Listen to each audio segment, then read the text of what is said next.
Hello दोस्तों, आप सुन रहे कहानी माय बिलियनियर लवर भाग 21।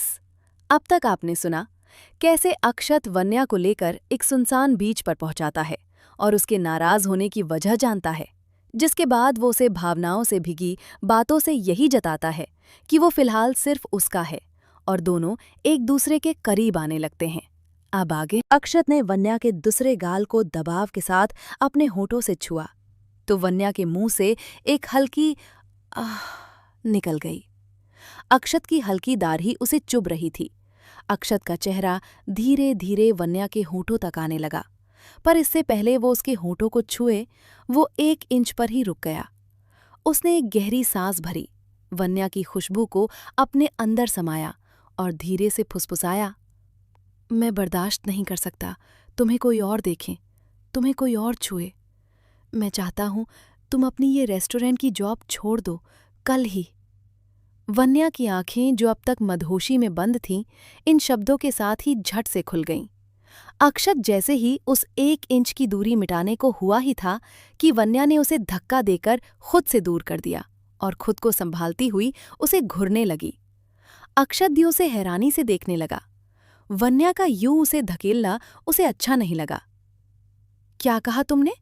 मैं अपना काम छोड़ दूं? क्यों? वन्या हैरानी और झुंझलाहट में बोली। अक्षत एक कदम वन्या की ओर बढ़ा और सख्त मगर समझाइश भरे अंदाज में बोला, क्योंकि वो जगह तुम्हारे लायक नहीं है। कोई भी ऐरा गैरा आकर तुम्हें घुरता है, तुमसे बातें करता है, तुमसे हाथ मिलाता है, और ये मुझे पसंद नहीं है। तुम्हें जो चाहिए मैं तुम्हें दूंगा, तुम्हें कुछ भी करने की जरूरत नहीं है वन्या। अक्षत की आवाज में एक अजीब सी झुंझलाहट थी और आदेश भी। वन्या उसे सुनती, बस उसे घुर रही थी। ओह, तो मैं अपना काम सिर्फ इसलिए छोड़ दूं क्योंकि मिस्टर अक्षत राठौड़ को पसंद नहीं कि उनकी सो कॉल्ड 6 महीने की गर्लफ्रेंड को कोई और देखे या बात करे?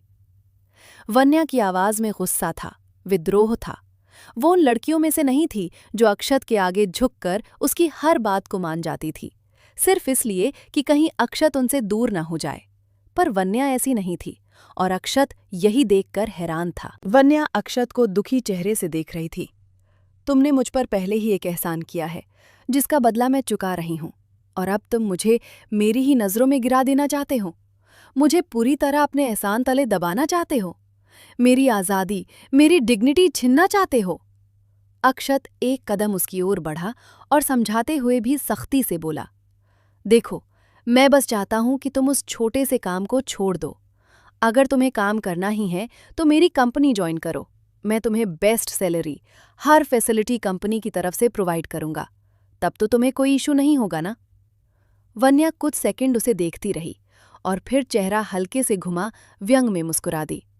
वाह मिस्टर अक्षत राठौड़, तुम मुझे एक ऐसे आदमी को धोखा देने को बोल रहे हो जिसने मुझे और मेरी बहन को तब सहारा दिया जब हमारे पास कोई नहीं था। तुम्हें लगता है मैं वहां सिर्फ काम करती हूं, पर सच ये है कि वो पूरा रेस्टोरेंट मैं ही देखती हूं। वो इंसान मुझ पर इतना भरोसा करता है कि वो सब कुछ मेरे भरोसे छोड़कर चला जाता है, और कभी उन्होंने मुझसे पैसों का हिसाब नहीं मांगा। तुम्हें पता है, शंकर चाचा का बेटा कुछ साल पहले विदेश चला गया था और फिर वो कभी नहीं लौटा, और ना ही कभी उसने उनकी सुध लेने की कोशिश की कि वो कैसे हैं। वो रेस्टोरेंट एकमात्र सहारा है उनका, जिसे वो मेरे सहारे चला रहे हैं, और तुम कहते हो कि मैं उसे छोड़कर उन्हें बेसहारा कर दूं? अक्षत सब कुछ बस चुपचाप सुनता, सिर्फ वन्या की आंखों में देखे जा रहा था। उसके आंखों में तैरते आंसू जो अब भी पलकों की बांध में बंधे वहीं ठहरे थे। एक बार सोच के देखो, अगर कभी तुम्हें तुम्हारे सबसे करीबी इंसान ने, जिस पर तुमने भरोसा किया था, वो तुम्हें किसी और के लिए धोखा दे दे तो कैसा लगेगा तुम्हें? वन्या के इस सवाल ने मानो अक्षत के किसी पुराने जख्म पर नमक की तरह काम किया, जिसकी टीस से उसका चेहरा और सख्त हो गया और मुट्ठियां भीज गईं। वन्या मुड़ती हुई बोली, सॉरी, मैं धोखेबाज नहीं हूं जो किसी के विश्वास को ऐसे ठोकर मार दूं, वो भी कुछ पैसों के लिए। वन्या ये कहते ही जाने लगी थी कि झट से अक्षत ने उसकी कलाई पकड़ उसे अपनी तरफ खींच लिया। वन्या के आंखों में ठहरे आंसू बहे निकले। अक्षत, छोड़ो, मुझे जाने दो। मैं तुम्हारी ऐसी कोई बात नहीं मानूंगी। वैसे भी जल्दी हमारा ये रिश्ता खत्म। वन्या अचानक ही कहते हुए रुक गई, क्योंकि अक्षत ने उसे झटके से अपने गले लगा लिया था। वन्या कुछ सेकंड को स्तब्ध रह गई, पर फिर वो खुद को छुड़ाने की जद्दोजहद करने लगी। अक्षत, क्या कर रहे हो? छोड़ो मुझे! वन्या की आवाज लड़खड़ा रही थी, पर अक्षत टस से मस नहीं हुआ। हार कर वन्या ने कोशिश छोड़ दी और सांस छोड़ आंखें बंद कर ली। जाने क्या सुकून था इस पल में, इस स्पर्श में। दोनों की आंखें बंद थीं और धड़कनें एक साथ धड़क रही थीं।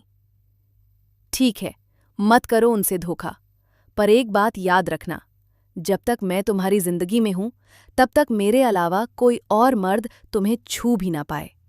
कोई तुम्हारी जिंदगी में किसी तरह भी शामिल नहीं होना चाहिए। दोनों एक दूसरे की आंखों में देखने लगे। और मैं वादा करता हूं, जब तक तुम मेरी जिंदगी में हो, मेरे पास तो क्या, मेरे जहन में भी कोई और लड़की नहीं आएगी। अक्षत की आवाज में एक जुनून था, एक आग सी तपिश थी। वन्या उसकी आंखों में अपने लिए कुछ खास देख रही थी, एक दीवानगी। उसने बस हल्के से सर हाँ में हिला दिया। अक्षत ने अचानक ही अपने होंठ उसके होंठों पर रख दिए और हल्के हल्के चूमने लगा। वन्या की धड़कनें थम सी गईं, आंखें बंद हो गईं। वो उसका साथ तो नहीं दे रही थी, बस अक्षत के स्पर्श को महसूस कर रही थी। जाने क्यों, पर वो चाहकर भी आज अक्षत को रोक नहीं पा रही थी। ये समंदर की आती जाती उलझती लहरों का शोर उनके धड़कनों पर ताल की तरह बज रहा था। 2 दिन बाद शाम काफी गहरा गई थी, या यूं कहे रात अंधेरे के साथ आ चुकी थी। तभी वन्या के दरवाजे की डोर बेल बजती है। मिल्की, ध्यान से कुछ गड़बड़ मत करना, मैं आ रही हूं। वन्या ये कहती किचन से हाथ आटे में साने, एक टी-शर्ट और फैलेरी पलाजो पैंट पहने, बालों को क्लेचर से फंसाए जिसमें से कुछ लटे उसके चेहरे पर झूल रहे थे। किचन से निकल दरवाजे तक आई। एक नज़र दूर दीवार पर लगी गोल घड़ी को देखा, जिस पर लगभग 9 बजने में कुछ ही पल बाकी थे। वन्या कुछ ठहर सी गई। उसने दरवाजे को संदेह भरी नजरों से घुरते हुए खुद से बुदबुदाई, ये इस वक्त कौन हो सकता है? जिया से तो अभी बात हुई है, वो तो नहीं हो सकती। और चाचा भी घर पर नहीं है, तो फिर कौन हो सकता है? इतने में फिर घंटी बजती है, जिसकी आवाज से वन्या हड़बड़ा सी गई। उसने पहले दरवाजे के की होल से बाहर देखने की कोशिश करी, पर सामने कोई दिख नहीं रहा था। वो कुछ और सोचती कि फिर बेल बजा। अरे दीदी, अब दरवाजा खोल भी दो, तभी तो पता चलेगा कौन है। अंदर किचन से मिल्की की थोड़ी तेज आवाज आई। वन्या आगे बढ़ अपने मन के सवालों को लिए दरवाजा थोड़ा ही खोला था कि अचानक उसके सामने कोई पलटता है, जिसे देखते ही वो एकदम से हैरान रह गई। दोस्तों, रात के इस वक्त कौन हो सकता है वन्या के दरवाजे पर? और आगे वन्या और अक्षत की जिंदगी में कैसे कैसे मोड़ आएंगे? क्या उनका रिश्ता ऐसे ही रहेगा या बढ़ेंगे दोनों कुछ? और आगे जानने के लिए सुनते रहिए हमारी कहानी।